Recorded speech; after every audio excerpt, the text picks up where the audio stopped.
Vamos lá. Vocês fazem ideia de quantas espécies do planeta experimentam menopausa, em que as fêmeas efetivamente vivem depois que acaba o período, a capacidade reprodutiva? Não sei se fazem, mas basicamente é isso. É nós, 4 tipos de baleias e uma única tribo lá, uma única população de chimpanzés na África. É isso. O resto, todas as outras espécies, as fêmeas morrem logo depois que acaba a capacidade reprodutiva.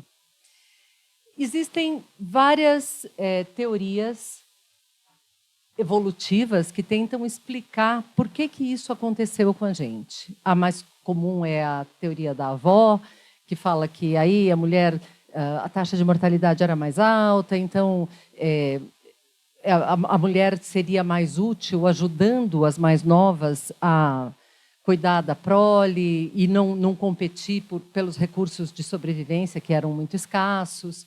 Tem uma série de críticas a isso. Tem uma outra teoria que fala que teria sido a preferência dos homens pelas fêmeas mais jovens que acabou diminuindo a procura pelas mulheres mais velhas e ao longo da evolução. E quando a gente fala em evolução, tudo são milhares de anos, né? Milhões, E aí isso teria causado uma alteração, uma mutação genética e tal. Independente do que for, o que é um consenso é que é o fato de sermos seres sociais, gregários, né? Fatores sociais é que causaram isso. Não sei dizer se é bom ou ruim, mas vamos lá. Acaba a capacidade reprodutiva e a gente continua vivendo. Mas e aí? A capacidade reprodutiva tem a ver com a atividade sexual? O fato de acabar a nossa fertilidade afeta a nossa atividade sexual, a nossa capacidade sexual? Sim e não. Tá? Sim e não por quê? São os hormônios, são os nossos hormônios que regulam a nossa saúde sexual, a nossa capacidade reprodutiva.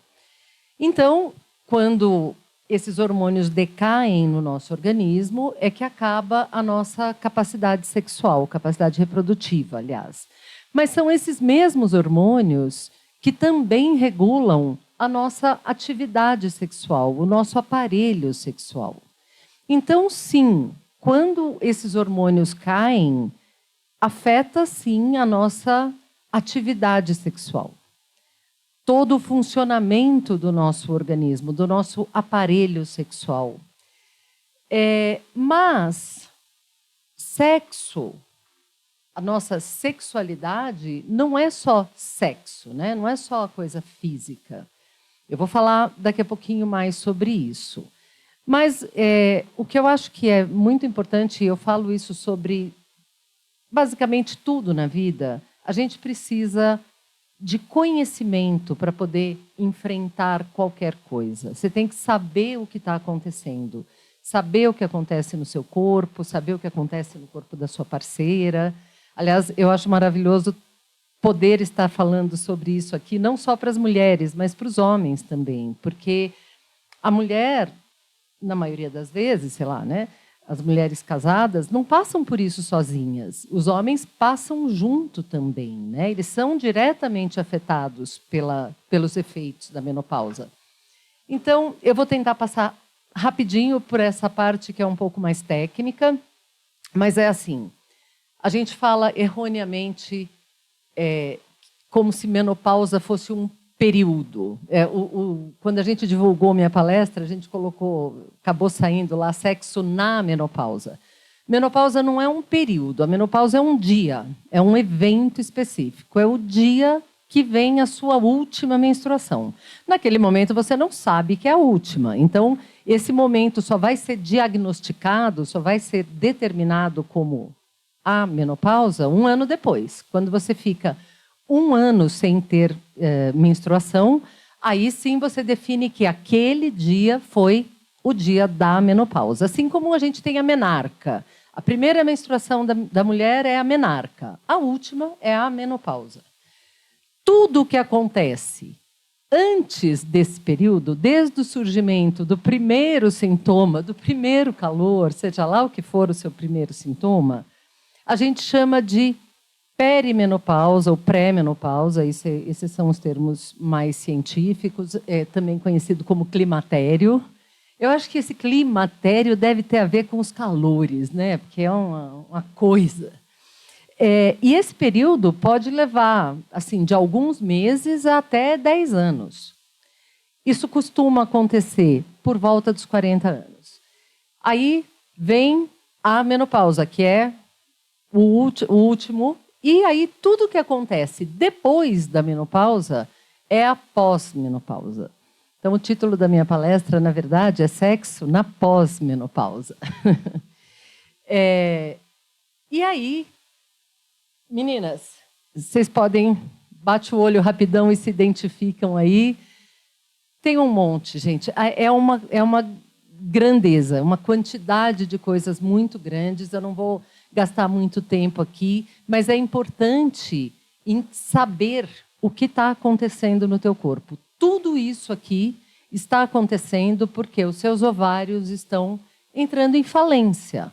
A gente nasce já com a quantidade de óvulos que a gente vai ovular e quando chega lá, no final, ele começa a falhar, ele começa a não ovular mais e a não produzir os hormônios sexuais, que são os hormônios que regulam a nossa vida. E hormônio, o nosso sistema endócrino, ele não age especificamente num lugar, né? Os hormônios são sistêmicos, eles afetam tudo, afetam a nossa cognição, capacidade de pensamento, o nosso humor, afeta de modo geral. E aí, você passa por esse período turbulento, para dizer o mínimo, do climatério, que, além de tudo, vem junto com a primeira grande queda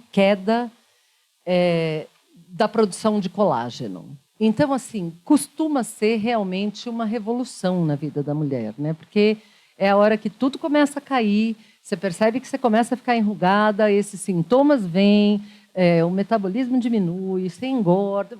Cara, a lista vai muito longe. Aí, acabou a menopausa, né? Chegou a menopausa, acabou a menstruação. Não acaba, tá? Alguns dos sintomas vão continuar. O nosso corpo se adapta a muitos deles. O ser humano é altamente adaptável, né? Então, o nosso corpo também tem essa capacidade de entender que alguma coisa mudou, que o funcionamento do nosso corpo mudou e ele se adapta. Então, alguns sintomas desaparecem, ficam mais ok, e surgem novos. Então, aí entra a questão da perda de massa óssea, lá, osteoporose, osteopenia, osteoporose, a perda da massa muscular, que é a sarcopenia, a diminuição do metabolismo. Então, assim, se você comer exatamente o que você comia antes e fizer exatamente a mesma malhação que você fazia antes, você vai engordar mais e não vai ganhar a mesma massa muscular, porque não tem mais o hormônio te dando aquele suporte. Os sintomas psíquicos costumam ser os mais difíceis, sinais de depressão, de ansiedade.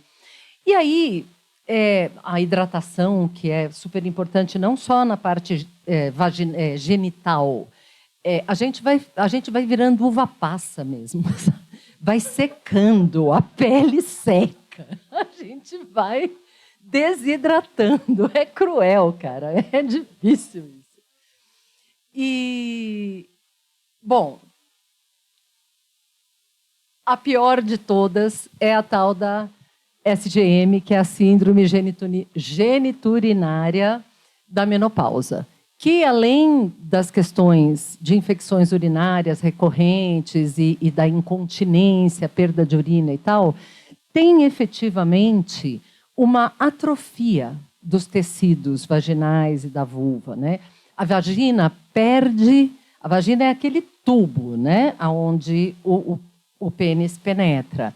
Por dentro, ela é rugosa e ela é através da transsudação ali que ela se autolubrifica.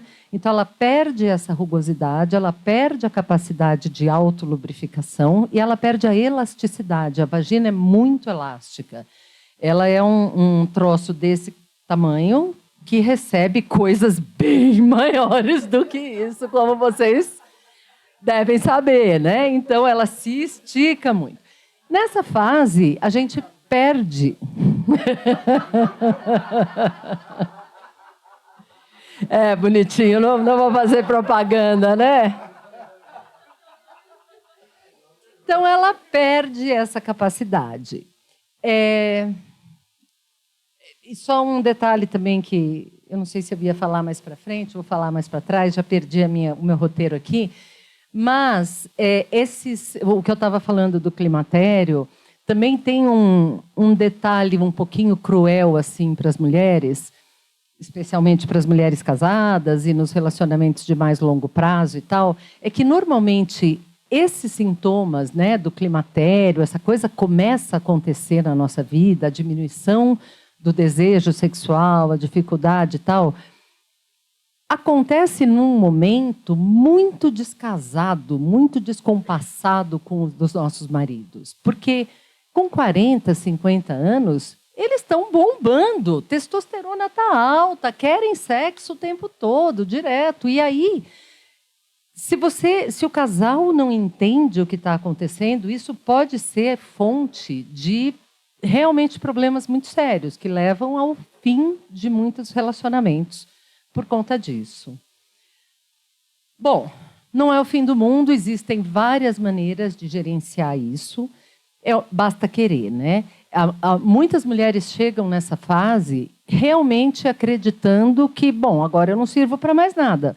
Afinal de contas, a gente foi mesmo criada para achar que a gente só serve para ter filho, né? Essa foi a função durante muito tempo da fêmea na humanidade. É uma máquina reprodutora. Então, chegou aqui, não tem mais utilidade, não vou mais fazer filho, o sexo fica difícil pra caramba mesmo, porque se você não fizer nada, vai ficar muito difícil ter atividade sexual. Então, muitas mulheres chegam nesse momento acreditando que acabou, deu, não é mais para mim. E não precisa ser assim. Tem um monte de coisas que a gente pode fazer em vários sentidos para melhorar a qualidade da nossa vida e a qualidade da nossa relação também, né? Das nossas relações. Então é isso. Primeiro é reconhecer o impacto. E aí, algumas coisas são muito óbvias, que são importantes para a vida inteira, né? Falar, você tem que ter uma alimentação saudável, fazer atividade física e tal. Isso é importante a vida inteira. Mas nessa fase em que o déficit hormonal já causa um impacto muito grande, passa a ser vital. Eu comecei a fazer ginástica com 50 anos. Eu nunca tinha botado o pé numa academia.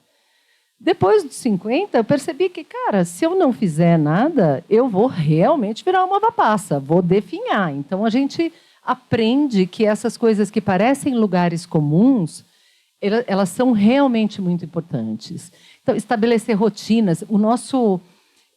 A nossa capacidade cognitiva cai mesmo. Aquele tal do brain fog, lá, nevoeiro mental, sei lá o quê, que isso é real. A gente começa a esquecer as coisas. É muito... Quantos? Putz! Não, eu nem cheguei na parte boa. Vou pular tudo isso aqui. Enfim, a gente pode fazer terapia de reposição hormonal. Não é para todo mundo, tá?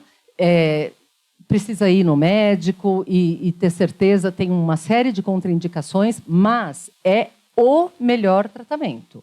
Tudo isso está acontecendo por quê? Porque caiu o hormônio. Então, a reposição hormonal, para quem pode fazer, é excelente.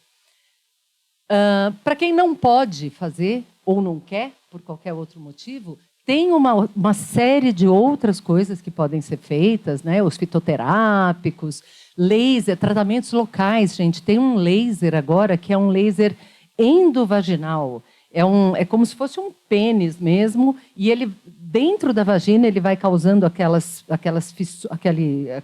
feridas lá dentro que provocam a produção do colágeno. Tem uma série de CBD. Gente, canabidiol está sendo super estudado, canabidiol está sendo excelente para uma série de coisas, mas nessa fase é maravilhoso. Tem, inclusive, lubrificantes com CBD, que operam verdadeiros milagres. Lubrificante nessa fase da vida, gente, é item de primeira necessidade. É igual água. Ninguém vive sem água. Nessa fase, se você quiser ter uma atividade sexual, precisa de lubrificante. Uma outra coisa que eu esqueci de falar lá para trás é atividade sexual não é obrigação, né? Tem muita gente que não quer ter, que opta por não ter. É mais ou menos como atividade física. Não é uma obrigação. Se você fizer, vai ter uma lista de benefícios. Você vai se beneficiar muito disso. Mas não é obrigatório, né? É uma escolha. E aí é uma escolha que tem que ser uma escolha ativa, pessoal. É uma escolha da mulher, da pessoa. Isso eu acho que é super importante. E aí eu cheguei aqui na parte que era o que eu queria mais falar. Sexualidade não é só sexo. A sexualidade envolve um monte de outras coisas. Autoconhecimento, conhecimento do próprio corpo, saber o que te dá prazer, mas também autoconhecimento mental, espiritual, afetividade, os relacionamentos. A sexualidade é uma dimensão muito grande do ser humano, que não pode ser resumida só ao sexo. Isso eu acho que é importantíssimo. E há uma grande confusão com a palavra libido. As pessoas confundem e acham que libido é apetite sexual. Libido é muito mais do que isso. A libido é a energia vital, é o que te move, é o que te faz sair da cama, trabalhar, cuidar dos filhos, viajar, fazer o que for que você faz na vida. Isso é libido, é isso que te... Inclusive fazer sexo. Às vezes eu vejo pessoas, mulheres, amigas minhas, inclusive, que fazem tudo isso. Levanta, vai para a academia, malha, sai, trabalha, viaja, está tudo ótimo, mas não quer transar. E aí fala assim, estou com a libido muito baixa. Não está, sua libido está ótima. O seu problema é outro, é falta de desejo. E tem outras estratégias de enfrentamento para tratar da falta do desejo sexual. É importante não confundir essas coisas, né? E, enfim, nessa fase da vida, a gente pode e deve... assim, o nosso aparelho sexual já não é mais aquela Brastemp, vamos dizer o seguinte. Então, assim, é o momento de experimentar coisas novas, desde brinquedinhos, vibradores, o lubrificante que eu falei, mas, assim, sem preconceito, se permitir. A gente chega nessa fase da vida, também tem uma... Nem tudo é ruim, né? Tudo tem um lado bom. A gente chega nessa fase da vida com uma certa estabilidade emocional, que a gente não tinha lá nos 20 e poucos anos, com autoconfiança, com muito mais autoconhecimento, muitas vezes com uma estabilidade financeira também, com mais tranquilidade de já ter conseguido obter, né, algumas coisas na vida. Tudo isso vai se refletir na qualidade do nosso relacionamento e na qualidade das nossas relações, inclusive das nossas relações sexuais. Então, é legal se permitir usar brinquedinhos, mas não só isso, experimentar outras coisas, outras formas de fazer sexo, outros programas, a gente precisa criar o ambiente para o sexo. A gente precisa trabalhar o nosso desejo.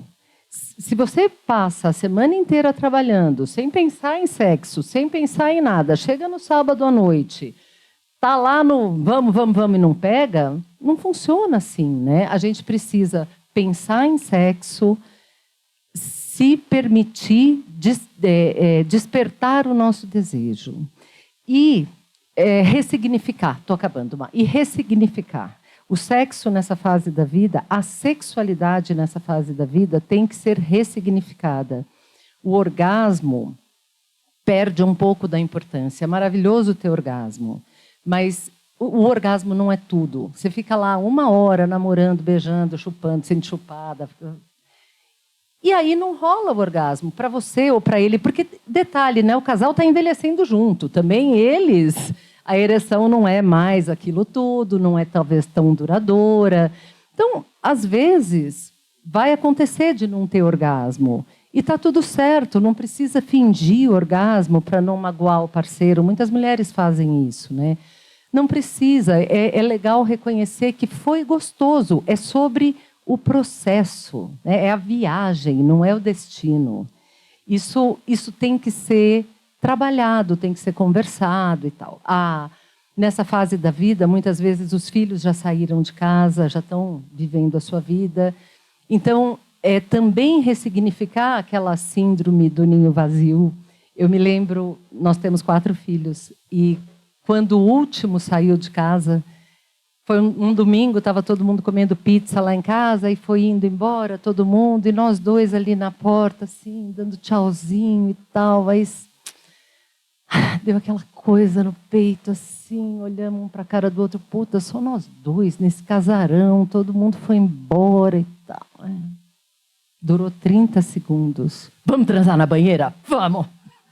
E aí é isso, a gente pode transar na banheira, na cozinha, no sofá, em cima da mesa, onde a gente quiser. A casa é nossa de novo. Então era isso, gente. Eu queria falar para vocês que sim, existe vida depois da menopausa, existe sexo, é só querer. E tem muita coisa ainda que eu não falei, mas se alguém quiser vir conversar comigo, estou à disposição. Obrigada.